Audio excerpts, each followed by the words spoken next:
বিশ্বনবী তাহাজ্জুদের সময় দাঁড়িয়ে যেতেন।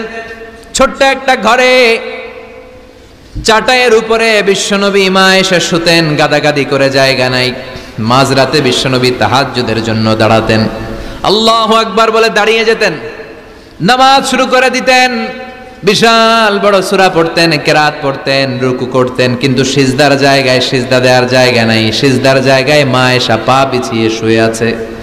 বুখারীর বর্ণনা, বিশ্বনবী সিজদায় যে হাত দিয়ে মা এসার পায়ের মধ্যে চিমটি কাটতেন, মা এসা বুঝতে পারতেন বিশ্বনবী এখন সিজদায় যাবে। সুবহানাল্লাহ পড়েন।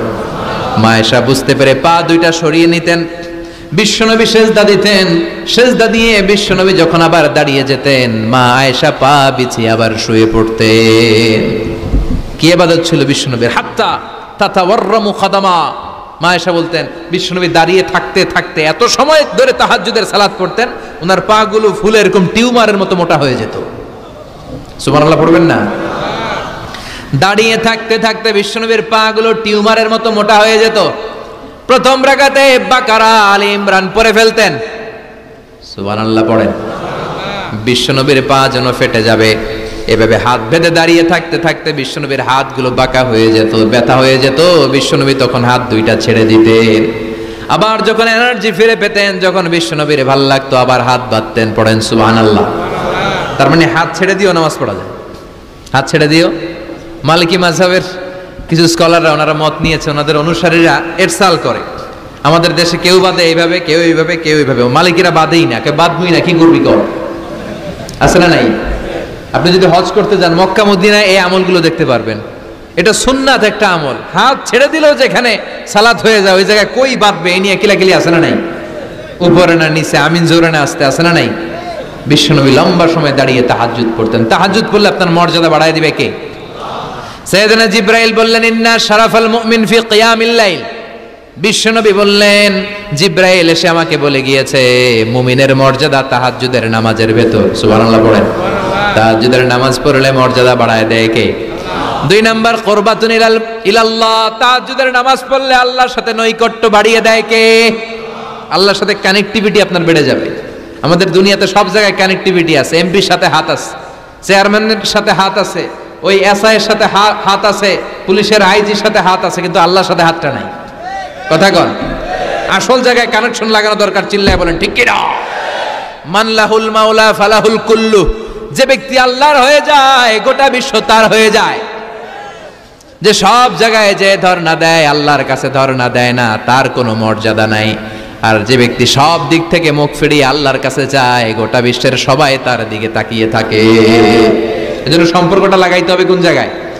তার মানে তাহাজ্জুদ পড়লে মর্যাদা বেড়ে যায়, আল্লাহর সাথে সম্পর্ক বেড়ে যায়। বিশ্বনবী বললেন মানহাতুনা আনিল ইসিম। তাহাজ্জুদের নামাজ পড়লে তাহাজ্জুদের নামাজ আপনারে পাপ কাজ থেকে বাধা দিবে। সুবহানাল্লাহ পড়েন। তাহাজ্জুদ যারা পড়ে এরা পাপ কাজ করে না। চিল্লায় কোন ঠিক কি না? 4 নম্বরে মুকাফফিরাতুল লিসাইয়্যাত। পাপ আর অন্যায় যদি কিছু হয়েও থাকে তাহাজ্জুদের নামাজ পড়লে তাহাজ্জুদের নামাজ পাপগুলোরে ধুয়ে মুছে সাফ করে দেয়। এজন্য তাহাজ্জুদ পড়ার দরকার আছে না নাই?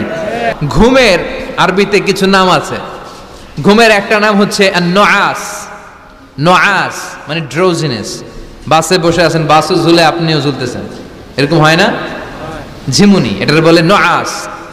আরেকটা হচ্ছে সামান্য হালকা লাইট স্লিপ, সামান্য ঘুম, এটার বলে পাওয়ার ন্যাপ।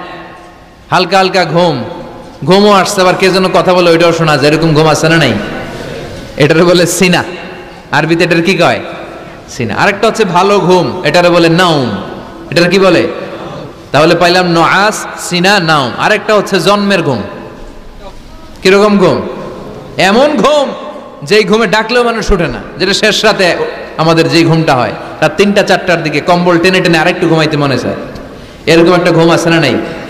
এই ঘুমটাকে আরবিতে বলে হুজুদ। কি বলে? সবাই বলেন।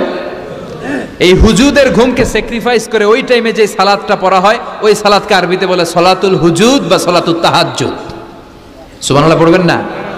এজন্য রাব্বুল আলামিন বলেন ওয়া মিনাল লাইলি ফাতাহাজ্জাদ বিহি নাফিলাতান লাকা আসা আন ইয়াবআসাকা রাব্বুকা মাকামাম মাহমুদা। ও নবী, রাত্রিবেলা দাঁড়িয়ে আপনি তাহাজ্জুদের নামাজ পড়েন, আশা করা যায় বিশাল সম্মানিত মহিমান্বিত জায়গায় আল্লাহ আপনারে বসায় দিবে গো নবী। ঠিক কি না? তাহাজ্জুদের সালাত পড়লে মর্যাদা বাড়ায় দেয় কে? মুমিনের বৈশিষ্ট্য, তারা রাত্রিবেলা তাহাজ্জুদের সালাত পড়ে। ইমানদারদের বৈশিষ্ট্য, তারা হলো ফুরসান আন-নাহার রুহবান আল-লাইল। রাত্রিবেলা তাহাজ্জুদের যায় নামাজে কান্নার ঝড় তুলে, দিনের বেলায় ঘোড়া হাঁকিয়ে জিহাদের ময়দানে জিহাদ করে। ঠিক কি না? দিনের বেলায় চলবে কি? জিহাদ। এজন্য বিশ্বনবীর প্রথম প্রশিক্ষণ নিতে বললেন আল্লাহ, কুমিল লাইলা ইল্লা কালিলা। ও নবী, বিশাল মিশন নিয়ে দুনিয়ার বুকে আপনি এসেছেন গো নবী। প্রথম প্রশিক্ষণ যেটা নিবেন, রাত্রিবেলায় দাঁড়িয়ে দাঁড়িয়ে তাহাজ্জুদের প্রশিক্ষণ। বিশ্বনবীর আদেশ করলেন কে? কিসের আদেশ? সবাই কোন? আরো জোরে। ওই মুহূর্তটা তাহাজ্জুদের সময়টা এমন সময়, ইয়ানজিলু রাব্বুনা ইলা সামাইদ দুনিয়া, রব্বুল আলামিন আরশের উপর থেকে দুনিয়ার আকাশে নেমে আসে। নেমে আসে মানে বিশেষ একটা মনোযোগ দেয়, আর দুনিয়াবাসীরা ডেকে ডেকে বলে, গোলাম আলা মিন মুস্তাগফিরিনা গফির আলা, কার ক্ষমা লাগবে ক্ষমা চাও, সব গুনাহ আমি ক্ষমা করে দেব।